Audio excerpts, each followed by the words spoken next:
केंद्रीय गृहमंत्री अमित शाह आज पुणे दौऱ्यावर आहेत। अजित डोवाल यांचा लोकमान्य टिळक पुरस्काराने सन्मान होणार आहे। अमित शहांची यावेळी खास उपस्थिती असेल। सारसबाग इथं लोकशाहीर अण्णाभाऊ साठे यांच्या पुतळ्याला पुष्पहार अर्पण केला जाईल।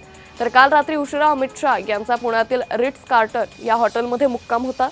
तर केंद्रीय गृहमंत्री अमित शाह आज पुणे दौऱ्यावर आहे। या संदर्भात अधिक माहिती घेऊयात आमचे प्रतिनिधी आदित्य भवार यांच्याकडून। आदित्य, केंद्रीय गृहमंत्री अमित शाह पुणे दौऱ्यावर आलेत, काय अधिक अपडेट? केंद्रीय गृहमंत्री अमित शाह यांच्या हस्ते राष्ट्रीय सुरक्षा सल्लागार अजित डोवाल यांना पुरस्कार दिला जाणार आहे। त्यासाठी पूर्वता खबरदारी ही सगळी पोलिसांनी घेतलेली आपल्याला पाहायला मिळत आहे। पुणे पोलीस तसंच पिंपरी चिंचवड आणि इतर शहरातला स्टाफ देखील पुण्यात तैनात करण्यात आलेला आहे।